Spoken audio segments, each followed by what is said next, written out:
we're out here today. We're gonna make a little bit of love to this old rollback here. An intimate relationship with your car. Yes. And sexually with your car. Yes. It's your car. Yes. How does that work? How can you have sex with a car? Mainly it's just a lot of just rubbing up against him. Y'all know that I love my trucks, but not like that, you sick freaks! In this video, we're gonna be working on this Freightliner FL70 rollback tow truck.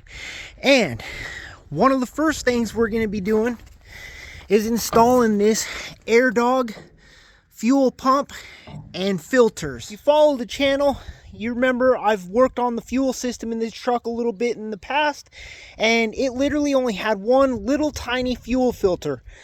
I wanted more fuel filters. I wanted to know that I've got enough fuel supply to upgrade my fuel system in the future. The only problem is they don't sell an airdog for a Freightliner or a medium duty truck or even a truck with 2 fuel tanks. I had to buy a Dodge kit because it's got the same 12 valve Cummins engine, and I'm having to adapt it, get fittings to make it work in this truck. Not only am I making it work in this truck, but I'm also making it work with 2 fuel tanks. I've got one on each side of the truck instead of a Dodge with a single tank. So I'm going to be putting in some valves, and so that I can run waste motor oil, black diesel in one tank and clean diesel in the other. We're going to be doing a new overflow valve. We're going to be installing this valve cover breather to reduce crankcase pressures, as well as new valve cover gaskets. We're going to throw some Tiger Patch exhaust sealer onto this turbo outlet to solve some of the exhaust smell going into my cab. We're going to be doing a muffler delete with just a little turn down and a straight pipe. Make her sound and breathe better. So yeah, you might say this video is going to be all over the place, but stay tuned. Let's get to work and install an airdog fuel system. And the first step in installation of this airdog is to find a place to mount it. So opening my door here, there's quite a bit of room there. I was thinking about mounting it, but I wasn't sure. Do I hang it down from the body? Do I figure out how to mount it to the frame and come up? And then I'd be kind of reaching in and trying to change filters and stuff. I thought about right back here on the toolbox, have the mount come up, have it hanging right there off that center support of the rollback frame. I even thought about coming off the side of the battery box and up, and I've got enough room right there. Back, definitely a lot easier than removing the bed from a Dodge. But I got a lot of other work adapting and fitting and figuring out to do on this truck. So the more and more I've puzzled through this, I think that I'm going to have my mount bolted to the side of this, have it coming up so that I can reach it, access it pretty easily. And my filters will just be right here, pretty easy to get to for changes. So I'm going to start getting my batteries removed from the truck so that I can get to this. And then I'm thinking I need to cut this and get rid of this lip here. And then my plate, my mounting plate, will be able to sit flush. And with the batteries out of the way, I can drill from the back side and get this bolted on nice and sturdy. But I'm probably going to weld these together to where they come up higher. Alrighty, so cutting that edge off. And people are probably going to wonder, why didn't you just weld the bracket to this? Well, it's an aluminum box, aluminum battery box, guys. So I can't weld to it, I have to bolt to it. Next task, I'm going to go ahead, use my flap wheel and get all these edges and stuff cleaned up so that I can weld these 2 plates and make one out of it.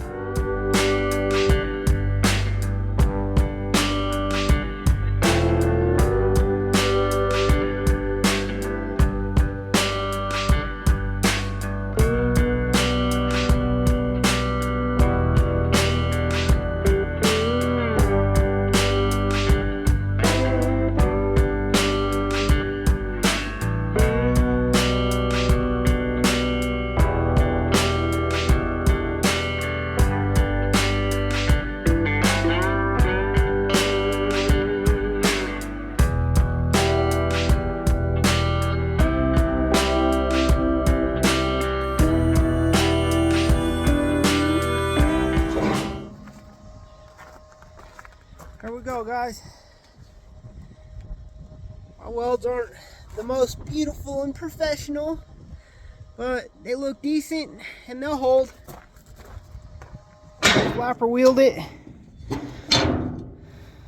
and I'm going to throw a little bit of black paint on it.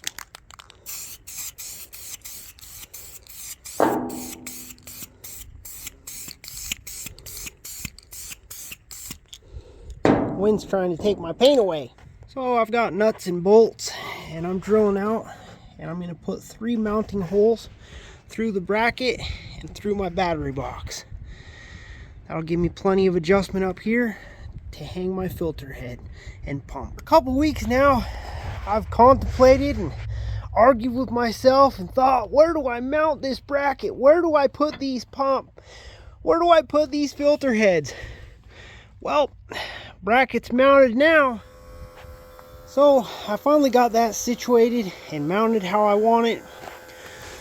I believe that the mount is supposed to be the other way. People probably wonder why I flipped that bracket upside down, and I'll tell you why. I was looking at clearance to the bottom of the bed, clearance to the batteries. By flipping that bracket, I was able to get the pump and stuff right about where I want it versus a little down or a little up. But I went ahead and drilled a hole through there to where I can still pull that cover in case I get debris, in case I get my pump stopped up. The battery's put back in, and I'm using the cigarette lighter plug to run this little pump that you guys have seen me use in the past. And I'm going to drain these fuel tanks into a big drum. Probably going to take at least like an hour, maybe 2 hours, something, to get it down there.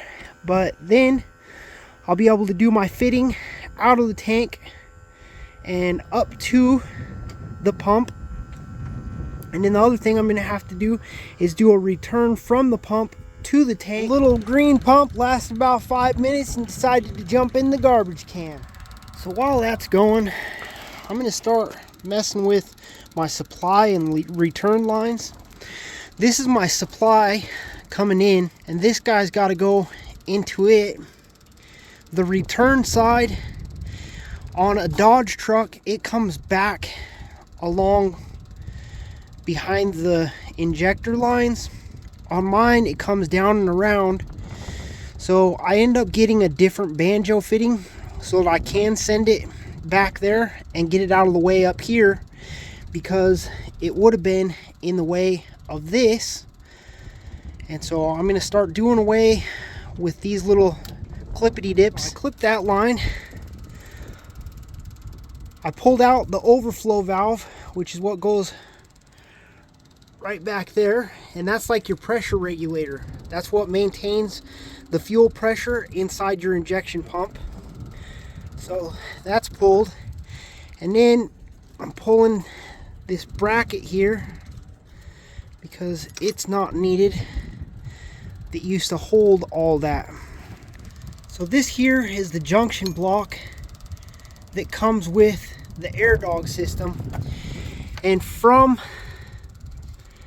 that return line that comes from the injectors, it goes into this, and then this line goes up to a fitting on your overflow valve, and then this line goes back to the tanks. Alright, so I got all the lines undone, took the 2 top bolts out of that filter head and removed it. Alright guys, so I've bought the banjo bolt that fits the OFV valve, so I'm going to hook it up down here with the overflow valve and then run this line behind there and onto that push lock.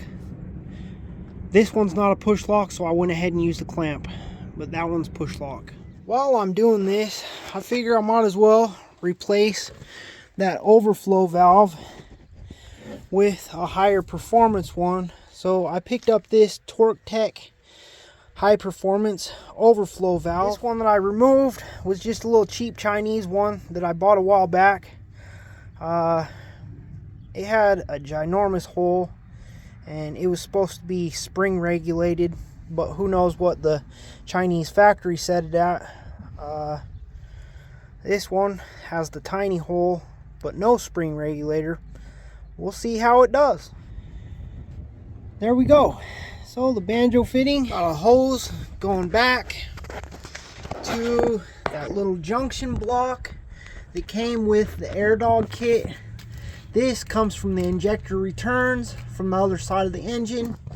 And then I did a little angled fitting into another hose.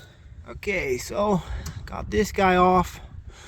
I'm gonna go ahead and drill it and put a little elbow hose barb so I can do my return line into it. I actually do have this little pipe tapping set. So I'm gonna go ahead and get this top piece tapped for a 1/2 inch NPT, which is actually about 3/4 inch. You don't want to tap it too deep because they are a tapered thread, and if you tap it all the way, then it's going to be the biggest threads possible, and you might not be able to tighten up your fitting. Remove the banjo bolt that used to have fuel supply line on it, and we get this that came with the airdog with the little washer. We got to put it on. Alrighty guys, so I started routing my hose. The instructions said to use a 90 here. I decided to use a straight. Comes right down to the frame rail, runs along the frame rail and to the supply side of the pump. Now, since we're running an electric fuel pump, we don't need that manual fuel pump no more. So we're gonna go ahead and remove it. And I got this block off plate to go in its place.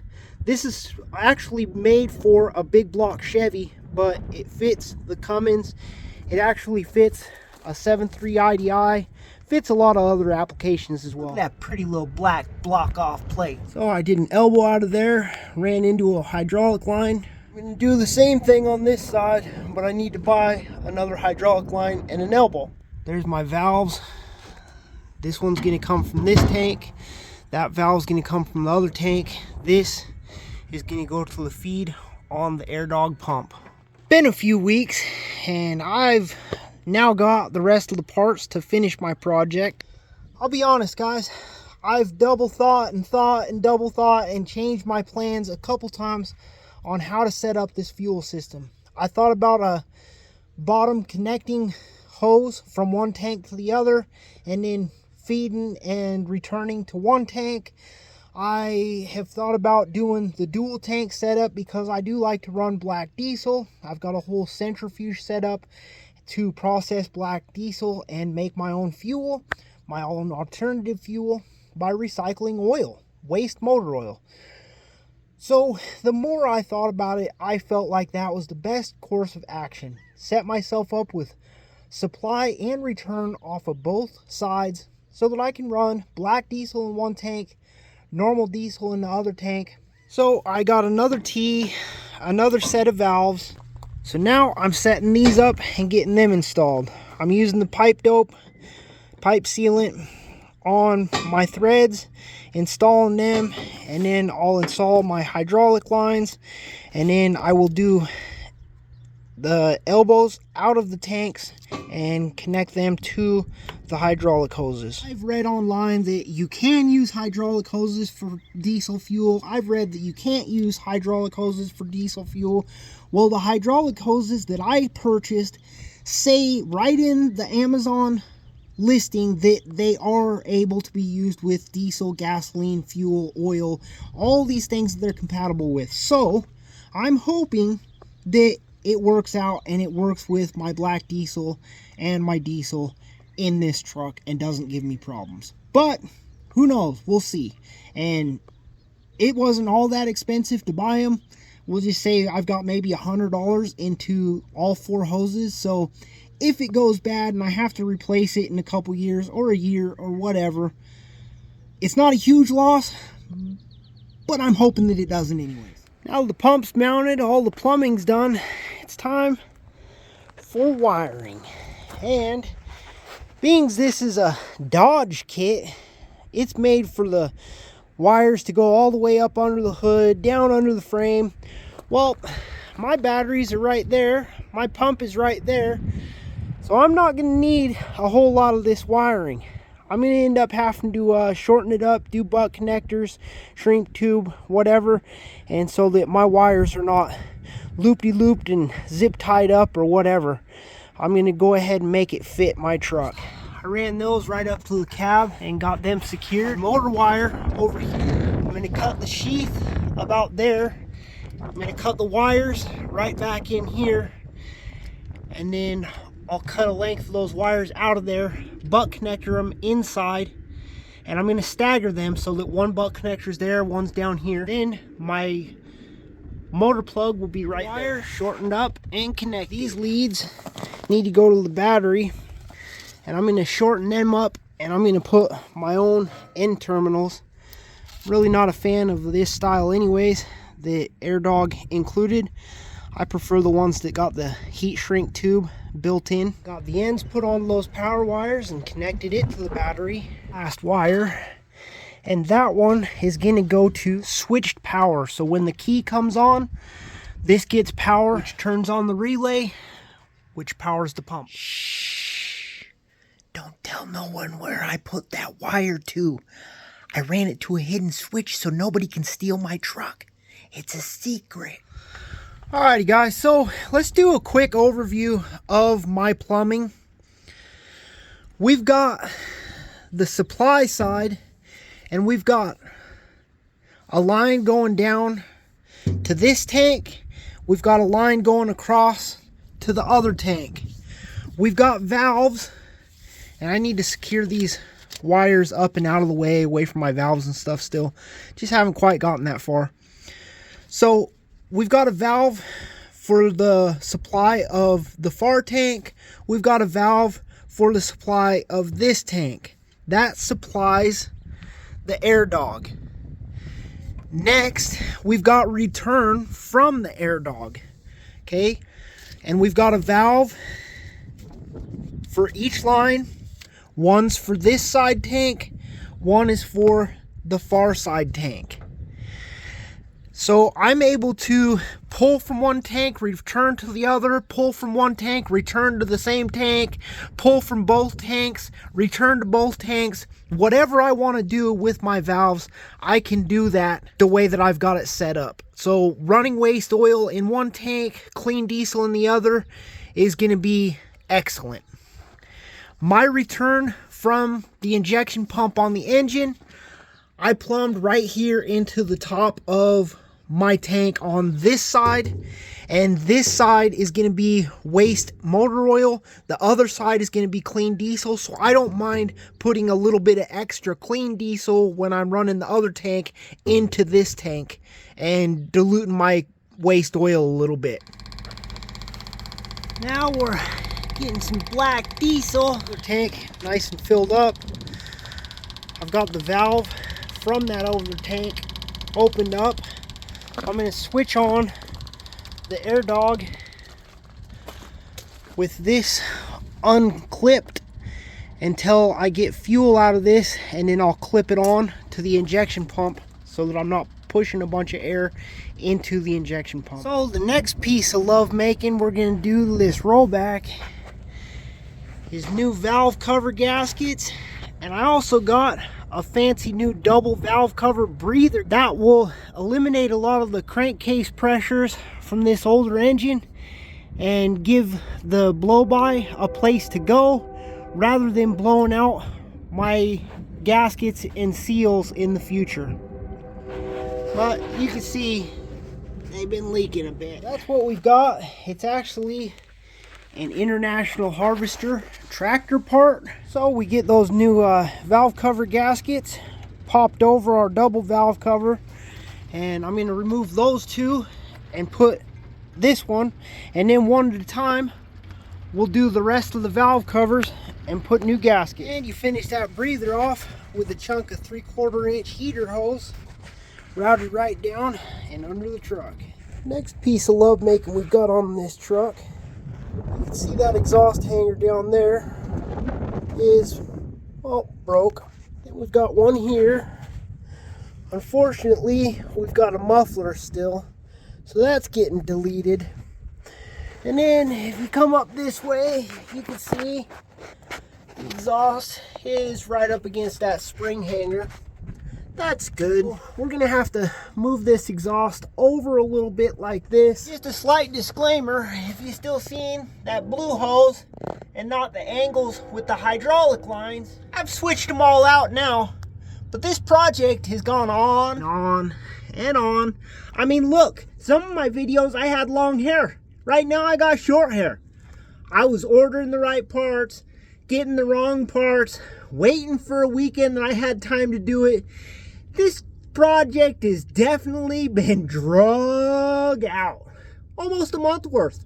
So I was kind of skipping around to different parts of it, but it came together into a whole video. So hope you're enjoying it. Hit that thumbs up and subscribe for future videos. Me building, fixing, creating, and encouraging you to do the same. Come up with some supports, get rid of the muffler, and do a turn down. Removing that V-band clamp off the turbo. Then we use a little Sawzall deal, cut that other exhaust hanger. Now I should be able to drop that exhaust down and out, slide it out where it's easier to work on. Well, that's all the further I can get to go backwards, because there's a PTO right back there on the side of the transmission. So I guess that removal plan wasn't the right one. Got the main part drug off and out there. So I'm starting to think I'm best off just getting this tied up for now, getting it reconnected to the turbo, and then I can take it over where my welder's at. I can clean up this edge and weld that so that I know that it's a decent joint. I kind of wish I would have done this prior to cutting it all and removing it from the turbo, but I thought by removing it from the turbo I'd be able to pull the exhaust out of the truck and be out here working on it in a comfortable area where I'm not crammed underneath a tow truck. So basically what I'm going to do, I'm going to take this wire, I'm going to tie up that exhaust about where I want it, go back up top, back up here, reconnect that turbo outlet. Hack job to start with, but now the exhaust is hanging up here. Now I can go up, reconnect to the turbo, pull up by my welder, and build a mount from there up to that cross member, and I will drop the pipe back down and throw a weld around right there, and then we'll make a turn down to direct the exhaust towards the ground. So I got that reconnected. It was pretty hard to get that pipe and the turbo aligned and get that clamp on there. I still don't think that it was perfect, but got it tightened up. Hopefully it doesn't leak. Again, I wish that I would have just left this connected, cut off the exhaust and stuff, and connected up to where I could just do a new hanger instead of messing with all this too. I guess lesson learned. I thought that I was going to be able to pull this pipe out, and that's why I took it all loose, but I'm not able to, so oops. Alrighty guys, so people like cold starts and straight pipes, so let's fire this girl up.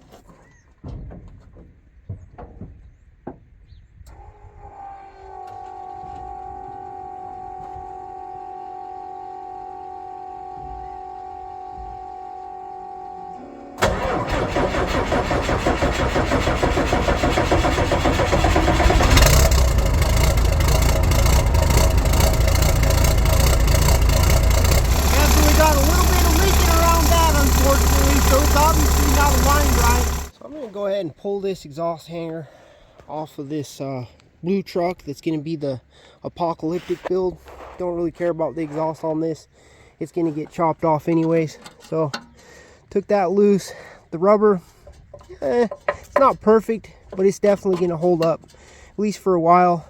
Then I'm going to go ahead and get this end off. Got that U-bolt, got what I needed. Okay, so found this in my scrap metal pile. It was a T-shape, but I cut one leg off and then I bent that one down. So my plan is to attach that rubber hanger to that, and this to go up to the frame of the truck. My plan is to use these two holes, and I'm going to bring this metal up at an angle, put one bolt through the edge of it, weld it in, and drill the other one through the other side, and it will weld this to the top of the pipe. The grinder kind of cleaned up the areas that I'm going to weld to.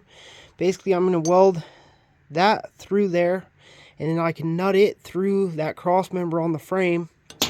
This is going to go through the second hole, and that will just keep this piece tilted a little bit instead of dangling down, which will then allow my exhaust over against that spring hanger like it is now. Okay, so got that welded on there.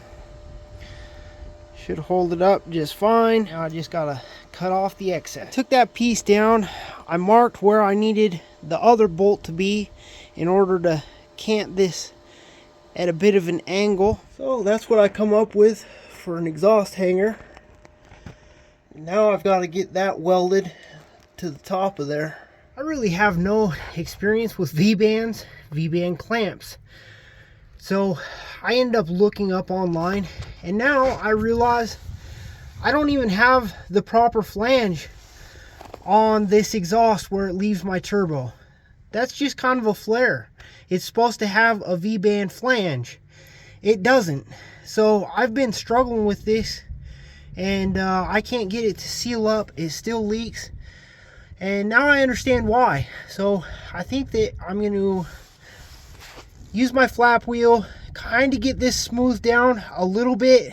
Got that smoothed out a little better. Still doesn't mate perfectly with that other one. I had even bought a new clamp thinking that that was going to help get it sealed up, but I got the wrong size. I got it for the kind of turbo that I've got, and nope, not right. I've thought on this for a few days. I did think about bringing the exhaust up and around and up through the hood and doing a hood stack, but I felt like that would just bring attention from DOT, state police, when I'm cruising down the highway. I did think about ordering the proper stuff to fix this, but the problem with that is, as I already showed you guys, I can't even get this exhaust pipe out of here. So getting the proper stuff and trying to weld it, I couldn't even weld the back side or the bottom side. So I'm just kind of at a loss. And then I came across this stuff. It's called Tiger Patch, and I know this is kind of a hack repair, but I'm hoping that it'll get me by until I make a decision and figure out a better exhaust system. Or maybe it'll just hold for a long time and I'll say, screw it, I've got a hack together exhaust. So I took off the paper backing. Now there's this plastic on both sides that you've got to peel, and I'm going to go ahead and get that V-band off there and wrap this and then reclamp it with the V-band. To be honest with you guys, I don't know if this is going to be successful or not, but it was only $6 and it's worth a try to save myself a whole bunch of headache and work. Basically, I wrapped up the joint and put the clamp on, and then I used the rest of what I had and wrapped across the back, because once I put the joint on, see, it kind of bubbled up.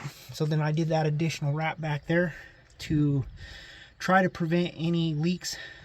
So I started the truck, I was running it a little bit, and I felt like this Tiger Patch stuff was getting looser.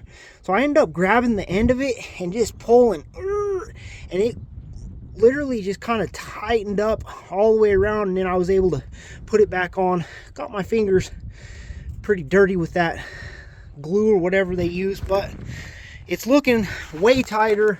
It's not all bubbled up. I'm hoping that it seals now. Well, I've driven this guy a little bit. That Tiger Patch is definitely hardened up and sealed, so no more exhaust into the cab. That's good. That new valve cover breather seems to be doing its job. New AirDog fuel system seems to be working great. I've definitely got better throttle response, a little more power, so I'm definitely happy with that upgrade. That new overflow valve is definitely holding better fuel pressure. Really, I've just got one last thing that I'd like to do on this truck, and holy moly, wind blows the hood down. So, like I was saying before I was so rudely interrupted, the one last thing that I'd like to do on this truck is to do at least a little turn down, keep the exhaust out from underneath my truck, all over my undercarriage, and then when you're working on it, it's just a big mess. So let's do a turn down. I had this old piece of exhaust laying around. My plan is to cut it off somewhere about there, and then I'm thinking I'm gonna do a bunch of slits in this to get it to slide into the other piece. That's what I come up with. Nice little turn down, and I ended up just slicing it, and so I kind of shrink it down. Hopefully I can get that pounded into the pipe underneath there, throw a few welds on it, and call it good. And I know that's not perfect. It's a rusty old piece of pipe, but it will turn the exhaust gases down and keep them off the bottom of my truck. And on top of that, instead of spending 30 bucks, I grabbed something out of my scrap pile that should do the same thing. And we're calling that good. It turns down into the passenger side. Should keep the exhaust off my undercarriage. And I welded up that split, rusted out seam. So hopefully it sounds pretty good now. Testing the truck out, hauling this scrap car in. So far so good. Doesn't stink like exhaust in the cab no more. Able to maintain about 63 miles an hour most of this trip.